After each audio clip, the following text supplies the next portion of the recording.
Ils sont venus de différents établissements scolaires, surtout des écoles du groupe Les Pédagogues, et ils ont inscrit des pages très importantes de leurs histoires grâce à ce voyage organisé par le Consup à travers le département découverte de cette filiale du groupe.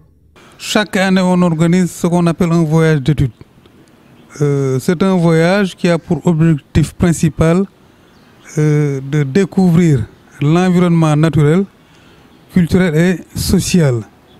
Bon, ensuite, il y a un certain nombre d'objectifs spécifiques, notamment la comparaison des apprentissages théoriques et pratiques, le fait de susciter des vocations chez les élèves, bon, et un certain nombre d'autres objectifs spécifiques.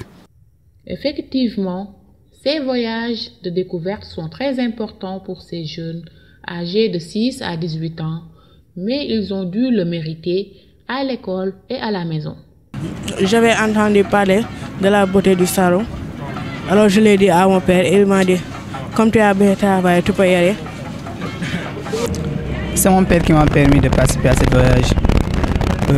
C'est le mot découverte qui a piqué ma curiosité. Le mot découverte, c'est large. On peut découvrir de nouvelles choses. Il y a la culture de l'excellence, le fait d'être en contact avec la nature. On peut dire que je suis la fille cadette, un peu la fille gâtée de la famille. Pendant ces 3 jours passés à Toubacouta, les élèves ont pu contempler de nouveaux paysages et surtout ils ont pu engranger de nouvelles expériences qui vont certainement impacter positivement sur leurs études et sur leur parcours. C'était intéressant. J'ai été ébloui par la beauté de la mangrove, vraiment. Et quand j'ai vu les femmes qui sauvaient les alevins et les crustacés, ça m'a touché vraiment. Car elles se soucient des animaux autant que des hommes. On a visité le village de Soukouta. On a rencontré la présidente de l'association qui a pour objectif de reboiser les mangroves. Déjà, c'est un projet très important parce que ça concerne l'environnement, parce que notre planète est en danger en ce moment. Et donc, c'est un projet à encourager. Je suis Yande Ndaw, présidente Mbogaïf, présidente de la fédération And Liggéey Ñombaato. Nous avons liggéey ak projet FEM sur reboisement mangrove. Reboisement mangrove nak fi ñu tollu ñu ngi ci am ci naane fukki at ak juroom. Mais nak gis nañu njëriñ li ndax tey jii buñ jógee uti yoxos dinañ am buñ jógee uti paañ dinañ am bu góor ñi jógee wuti jën dinañ am ñu boolante si nag tëjit suñ AMP Bambou. Mangrove nag moom ngeen di janoon ni mangrove nekk na garab yoo xam ne si biir géej lay nekk te bari njëriñ wi askan wi njëriñ torop ndax li tax tey jii yéen gis ngeen ko gis ngeen piix mu neex mi leen di dugg kon ngeen dara loo xam ne war na leen a sonnal gisu leen ko fii ngeen taxaw kon nag mangrove nekk na lu am njëriñ te jën si biir mangrove lay jure yoxos si mangrove lay jure même booy def toolu yoxos si biir mangrove bi ngay dugal fa nga koy defee kon nag nga xam ne mangrove nekk na loo xam ne lu am njëriñ la beneen nit mi ngi si mangrove tey jii waajur yi buñ amee doom fa la ñuy dem rocci ñëw baxal damp leen bu ko defee doo am benn jàngaro bu lay topp loolu it mi ngi si mangrove. Le voyage Piok était très bon parce que on était dans la mer, c'était agréable. C'est la deuxième fois que je fais un voyage en pirogue. Je ne savais pas qu'au Sénégal il y avait une île comme ça, les îles du Saloum. Et en traversant, il y a les pirogues. On peut voyager avec la pirogue. Il y a l'air fraîche qui t'accueille vraiment. C'est formidable.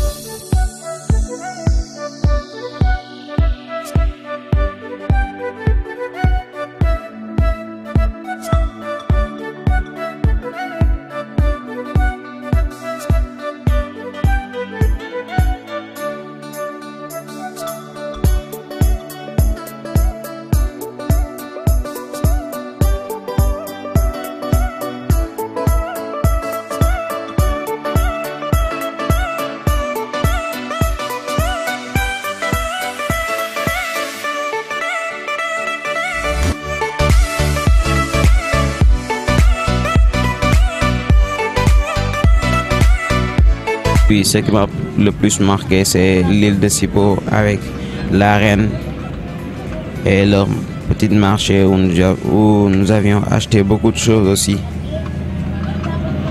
Précisément, personnellement, je ne savais pas qu'il y avait une reine là-bas. Donc, j'étais un peu étonnée de voir une reine là-bas parce que je ne savais pas qu'il y avait une reine.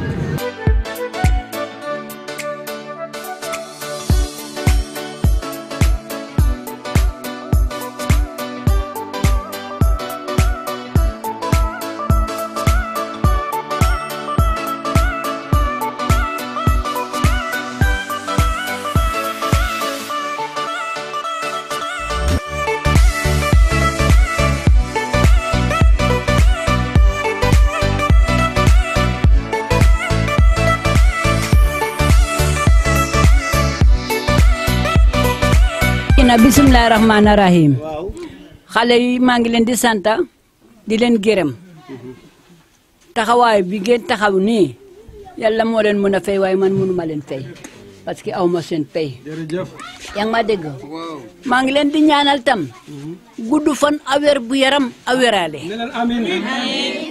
parce que man am naa juróom-ñeent fukki at ren ak juróom-ñaari at def naa ci rab yi fukki at ak juróom-ñaar ci rab yi ci yàlla waaw suma yaay dee na suma gannaaw suma baay dee na 97 waaw léegi nag xale yi écoutez bien maa ngi leen di gërëm nekk ngeen xale yàlla na ngeen doon mag barke Makka Madina barke Salatin Fatiha waaye xam nga liy joxe gudd fan yéen gune leen dinaa leen ko wax